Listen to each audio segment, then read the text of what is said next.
എങ്ങോട്ടാ? എനിക്ക് ബീഫ് വേണം. പക്ഷേ അത് ഇവിടുന്ന് എവിടെന്നെങ്കിലും വാങ്ങിച്ചാ പോരെ? എവിടെ പോയിട്ട് വാങ്ങിക്കാന്നാ പറയുന്നു? ഒരൊറ്റ ഷോപ്പിൽ കിട്ടുന്നില്ല. 2-3 സ്ഥലത്തല്ലേ ഉള്ളത്. ഞാൻ കുറേ അലയുന്നു. പിന്നെ ഉള്ള 1-2 ഷോപ്പ് കുറച്ച് ദൂരമുണ്ട്. ആടെയെങ്കിലും രാവിലെ പോയിട്ട് ടോക്കൺ എടുത്തിട്ട് മണിക്കൂറായിട്ട് നിന്നിട്ടാണ് വാങ്ങിയിട്ട് വരുന്നത്. എന്നെ കൊണ്ടാന്ന് കഴിയില്ല. നമുക്കൊരു കാര്യം ചെയ്യാം. എവിടെയെങ്കിലും നല്ല മേയം വിട്ട വല്ല പോത്തും ഉണ്ടാവും. അതിനെ മെല്ലിങ്ങി വെച്ചിട്ട് വരും. ഒരു പോത്ത് വേറൊരു പോത്തിനെ പിടിക്കാൻ പോകുന്നുണ്ട്. അല്ല ഒന്നുമില്ല, ഞാൻ പോത്തിനൊക്കെ ഇപ്പൊ എവിടുന്ന് കിട്ടാനാന്ന് ഇങ്ങനെ ആലോചിച്ചതായിരുന്നു. നിങ്ങൾക്ക് ബീഫ് വേണം, അത്രല്ലേ ഉള്ളു. അത് ഞാൻ ഒപ്പിച്ചേരാം. ബീഫ് ഒപ്പിച്ചാ നീയാ? അതെവിടുന്ന് കിട്ടിയേ? ഞാൻ നല്ല കിടുക്കാച്ചൊരു ബീഫ് വളർത്തിയത് ഉണ്ടാക്കുന്നുണ്ട്. എനിക്ക് വയ്യ.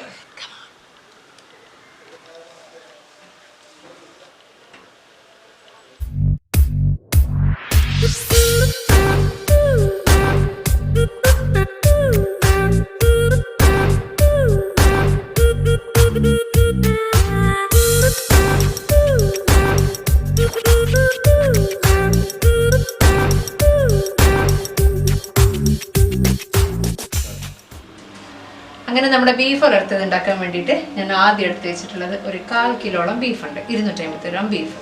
പിന്നെ ഒരു 100 ഗ്രാമോളം ചെറിയ ഉള്ളി, അത് ഇതുപോലെ അരിഞ്ഞു വെച്ചിട്ടുണ്ട്. ചെറിയ ഉള്ളി തന്നെ വേണം കേട്ടോ, വലിയ ഉള്ളി ആയിക്കഴിഞ്ഞാൽ ഈ ബീഫ് വളർത്തിയതിൻ്റെ ടേസ്റ്റ് മാറിപ്പോകും.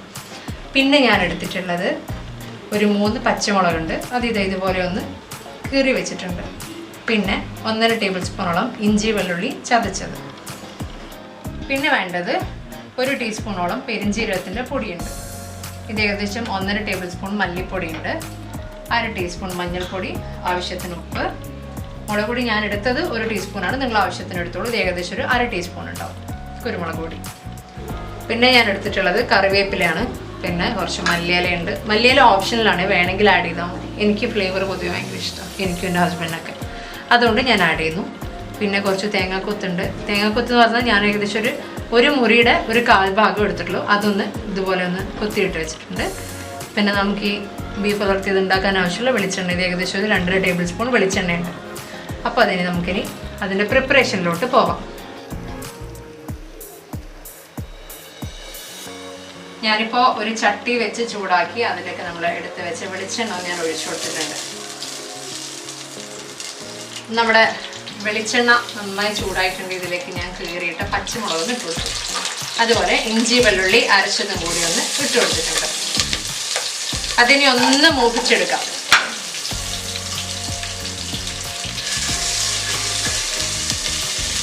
ചട്ടി കണ്ടാലും ഞെട്ടണ്ട, ഞാനിന്ന് ബീഫ് ചട്ടി തന്നെ ഉണ്ടാക്കുന്നത്. ഏകദേശം 1 മണിക്കൂർ എടുക്കുന്നേ ഉള്ളൂ.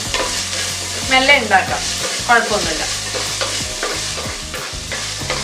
നമ്മുടെ ഈ ബീഫ് വളർത്തിയത് ഉണ്ടാക്കുമ്പോൾ അത് ചട്ടിയിൽ തന്നെ വേണം. എങ്ങനെ പ്രഷർ കുക്കറിൽ വെച്ചാലും ഈ ഒരു ടേസ്റ്റ് നമുക്ക് കിട്ടൂല. നമ്മുടെ അരിഞ്ഞു വെച്ച ഉള്ളിയും കൂടി ഞാൻ ഇതിലേക്ക് ആഡ് ചെയ്ത് കൊടുക്കാം. കുറച്ച് ഉപ്പും കൂടി ആഡ് ചെയ്തിട്ട് നമുക്ക് നല്ല പോലെ ഒന്ന് വഴറ്റിയെടുക്കാം. അത് നല്ല മഴ പെയ്യുന്നുണ്ട് കേട്ടോ പുറത്ത്. ഒന്ന് നോക്കിയാൽ നല്ല ചൂട് നെയ്പ്പത്തിലും നല്ല ബീഫ് വളർത്തിയതും മഴയും കാറ്റും ഇടിയും.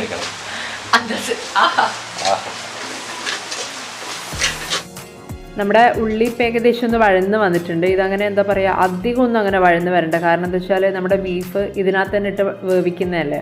അപ്പം ഉള്ളിയൊക്കെ ആവശ്യത്തിൽ കൂടുതൽ എന്തായാലും വഴന്നോളും. അപ്പം നമ്മളിനി എടുത്ത് വെച്ച പൊടികൾ ഞാനൊന്ന് എല്ലാം കൂടി ഒരുമിച്ച് ഇതിലേക്ക് ആഡ് ചെയ്ത് കൊടുക്കുന്നുണ്ട്.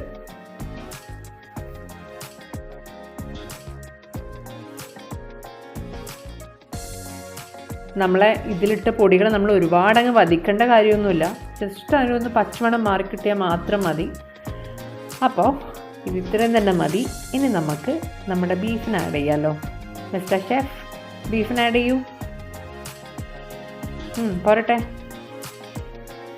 യെസ്, ഇനി നല്ലപോലെ മിക്സ് ചെയ്യൂ. കമോൺ, പോരട്ടെ പോരട്ടെ. പറ്റും. പറ്റാണ്ടൊന്നുമില്ല, എൻ്റെ ചട്ടി ബാക്കി ഉണ്ടാവില്ലെന്നേ ഉള്ളൂ. ചട്ടി പൊട്ടിച്ചാൽ കൊല്ലുഞ്ഞേ. അപ്പം സെറ്റല്ലേ? ഇനി നമുക്ക് കറിവേപ്പില ആഡ് ചെയ്തൂടെ? പിന്നെന്താ. അപ്പം നമ്മൾ എടുത്ത് വെച്ചേന്ന് പകുതി കറിവേപ്പില ഒന്ന് ആഡ് ചെയ്തോട്ടെ. ഓക്കെ, ഇനി ഒന്ന് മിക്സ് ചെയ്തേ. നല്ല പോലെ ഒന്ന് മിക്സ് ചെയ്തെടുത്തേ. അടിപൊളി. ഓക്കെ. ഇനി എന്താ വേണ്ടേ ഫൈറു? ഇനി എന്താ വേണ്ടേ? ഇനി എന്താ റെഡി ആയി കഴിഞ്ഞാൽ എടുത്തടിക്കാന്നല്ലാണ്ട്. ഇത് അടച്ചു വെച്ച് വേവിക്കൊന്നും വേണ്ടിയിരിക്കും അല്ലേ? അങ്ങനെ ഒരു പണിയുണ്ടല്ലേ. എന്നാ പിന്നെ പോയി മൂടി തപ്പിക്കോ. ആയിക്കോട്ടെ. ഇനി അത് ക്ലോസ് ചെയ്തോളൂ. ഇതാന്ന് സൂര്യഗ്രഹണം. എന്തോന്ന്? എക്ലിപ്സോ?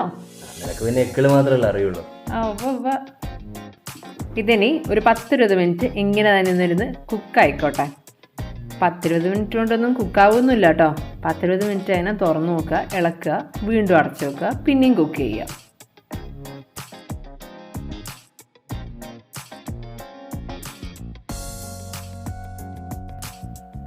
ഇപ്പം ഒരു 20 മിനിറ്റ് ആയിട്ടുണ്ട്. ഞാനിതൊന്ന് തുറന്ന് നോക്കുന്നുണ്ട്.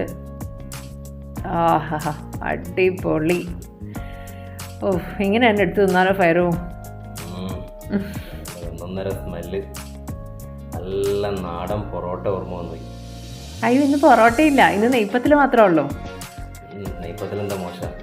അതാണ്. ഓക്കെ, ഈ സമയം നമുക്കിനി വേണമെങ്കിൽ കുറച്ച് വെള്ളം ഒന്ന് ആഡ് ചെയ്ത് കൊടുക്കാം കേട്ടോ.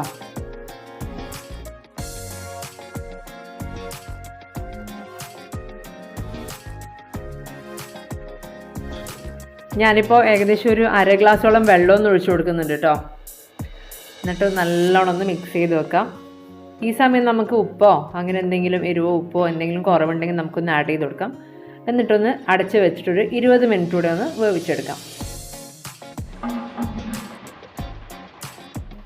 ഇതിപ്പോൾ ഏകദേശം ഒരു അരമണിക്കൂറായിട്ടുണ്ട്. ഞാനിതൊന്ന് ഓപ്പൺ ചെയ്ത് കൊടുക്കുന്നുണ്ട്. ചട്ടി ചെറുതായിട്ടൊന്ന് മാറി കേട്ടോ. ഞാനൊരു 20 മിനിറ്റ് ആയപ്പോൾ നേരത്തെ ഒന്ന് ഓപ്പൺ ചെയ്തു. അപ്പം വെന്തിട്ടുണ്ടായിട്ടില്ല. അപ്പം ഞാൻ എന്താക്കി ചട്ടി ഒന്ന് മാറ്റി. കാരണം എനിക്ക് ആ ചട്ടി, വലിയ ചട്ടി, ഉള്ളിയും ഇതൊക്കെ വഴന്ന് ഇട്ടാൽ മാത്രമേ വേണ്ടൂ. അപ്പോൾ വെന്തടിഞ്ഞു കഴിഞ്ഞാൽ പിന്നെ അത്ര ക്വാണ്ടിറ്റി ഉണ്ടാവില്ലല്ലോ. അപ്പം ഞാൻ ഈ ചട്ടിയിലേക്ക് മാറ്റിയിട്ട് ബാക്കി 10 മിനിറ്റ് ഇതിനകത്താണ് കുക്ക് ചെയ്തെടുത്തിട്ടുള്ളത്. അപ്പം ഏകദേശം തന്നെ നല്ലോണം കുക്കായിട്ടുണ്ട്. ഇപ്പോൾ ഇനി നമുക്കൊന്ന് മല്ലിയില ആഡ് ചെയ്ത് കൊടുക്കാം. ഇനി നമുക്ക് എടുത്തു വെച്ച കറിവേപ്പിലയും പിന്നെ അതുപോലെ തേങ്ങാക്കൊത്തും കൂടി വെളിച്ചെണ്ണയിലൊന്ന് മൂപ്പിച്ചിട്ട് ഇതിലേക്ക് ആഡ് ചെയ്ത് കൊടുക്കാം. അങ്ങനെ നമ്മുടെ ബീഫ് ഉലർത്ത് റെഡി ആയിക്കോളും.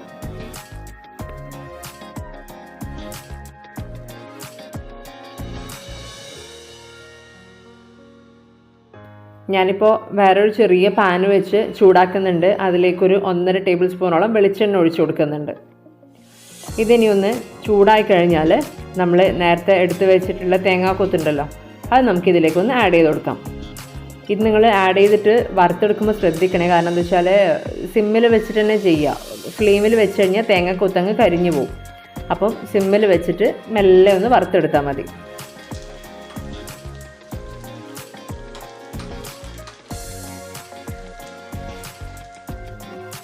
കണ്ടോ, തേങ്ങാക്കൊത്തൊക്കെ ഇപ്പോൾ നന്നായി മൂത്ത് വന്നു കേട്ടോ. ഇതിലേക്ക് തന്നെ ഞാൻ എടുത്തു വെച്ചിട്ടുള്ള കറിവേപ്പിലൊന്ന് ആഡ് ചെയ്ത് കൊടുക്കുന്നുണ്ട്. എന്നിട്ട് നമുക്കൊന്ന് നന്നായിട്ട് മൂപ്പിച്ചെടുക്കാം.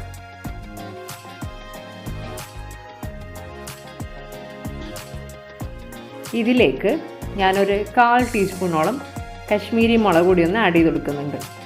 ഇത് ആഡ് ചെയ്ത് കഴിഞ്ഞാൽ ഒരു പ്രത്യേക ഒരു ഫ്ലേവറും ഒരു കളറും ഒക്കെ നമ്മുടെ ബീഫ് ഉലർത്തിന്. ഓപ്ഷനിലാട്ടോ, വേണമെങ്കിൽ മാത്രം ചെയ്താൽ മതി. അപ്പോൾ ഇതും കൂടി ഒന്ന് ആ ഒരു സ്മെല്ലൊക്കെ കിട്ടിക്കഴിഞ്ഞാൽ നമുക്കത് ബീഫിലേക്ക് തട്ടിക്കൊടുക്കാം.